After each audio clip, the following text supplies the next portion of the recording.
குழந்தைங்களுக்கும் பிடிக்கும், பெரியவங்களுக்கும் பிடிக்குங்க. அது மாதிரி ஒரு மசாலா உருளைக்கிழங்கு மசாலாங்க. வாங்க எப்படி செய்யலான்னு பார்க்கலாமா? செமையாக இருந்துச்சு, நிஜமாவே நல்லா இருந்துச்சுங்க. பாருங்க, இந்த சைஸில் உருளைக்கிழங்கு 3 வேக வச்சு 3 விசில் விட்டுங்க போதும்.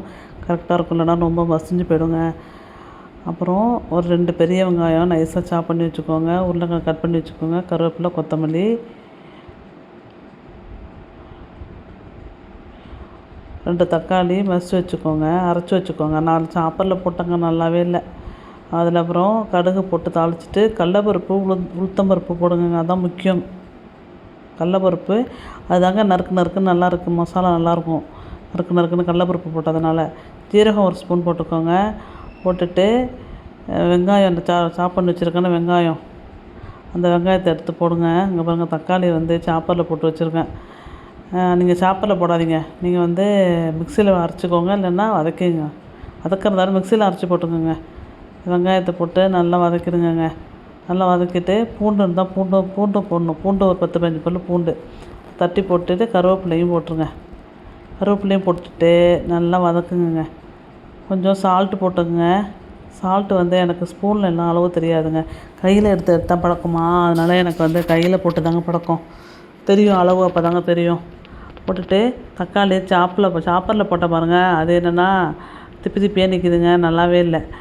ஒன்று அரைச்சி போடுங்க, இல்லைன்னா நல்லா நைஸாக நறுக்கி போடுங்க. அப்புறமா வந்துருச்சு, பரவாயில்ல, எப்படி வேணாலும் பார்த்துக்கோங்க, எப்படி வேணாலும் போட்டுக்கோங்க. போட்டு நல்லா வதங்கின பிறகு கொஞ்சம் 1 ஸ்பூன் மஞ்சள்தூள் போட்டுக்கோங்க. அப்புறம் உருளைக்கிழங்கு இருக்குல்ல, அதனால் பெருங்காயத்தூள் கொஞ்சம் போட்டுக்கோங்க. அப்புறம் குழம்பு தூள் இருக்குல்ல, குழம்பு தூள் அரைச்சி வச்சுருப்பீங்கள, அதில் 1 ஸ்பூன் போட்டுக்கோங்க. அப்புறம் இந்த மசாலா தாங்க இதில் ஹைலைட்டே. செமையாக இருந்தது, நிஜமாவே நல்லா இருந்துச்சுங்க. மசாலாவை மாற்றாதீங்க, இந்த மசாலாவை போடுங்க. அப்புறம் பெருஞ்சீரகமும் கொஞ்சம் கொத்தமல்லி தூளும் கலந்து அரைச்சி வச்சுருந்தாங்க, அது 1 ஸ்பூனு. அப்புறம் ஜீரகத்தூள் கொஞ்சம் போட்டுக்கோங்க. அப்புறம் சில்லி ஃப்ளாக்ஸ் இருந்தால் போட்டுக்கோங்க, சில்லி ஃப்ளாக்ஸ். இல்லைன்னா தனித்தூள், மிளகாய் தனித்தூள் வச்சுருந்தாலும் அதை போட்டுக்கோங்க. அவ்வளோதாங்க. இந்த மசாலா மட்டும் மாற்றாதீங்க, இந்த மசாலா மட்டுமே போட்டு பாருங்களேன். நிஜமாக இந்த மசாலா மட்டும் போடுங்க, சூப்பராக இருக்கும்.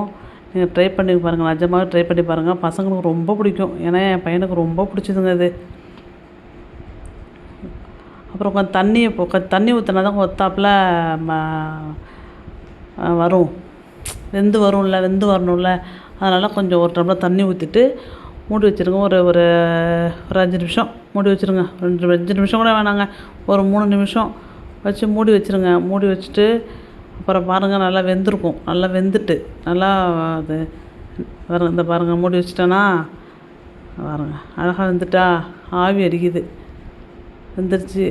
நல்லா வாசங்க, நல்லா கம்மன்னு நல்லா வாசம் அடிச்சிச்சு பாருங்கள். நல்லா வெந்துட்டா. இப்போ கட் பண்ணி வச்சுருக்கோம்ல உருளைக்கிழங்கு, அந்த உருளைக்கிழங்கு எடுத்து போட்டு நல்லா ஒத்தாப்பில் கிண்டி விடுங்க. நிஜமாக இந்த குழந்தைங்களாம் விரும்பி சாப்பிடுவாங்க, ட்ரை பண்ணி பாருங்கள். விரும்பி சாப்பிட்லன்னா எனக்கு கமெண்ட் பண்ணுங்கள், நிஜமாகவே கமெண்ட் பண்ணுங்களேன்.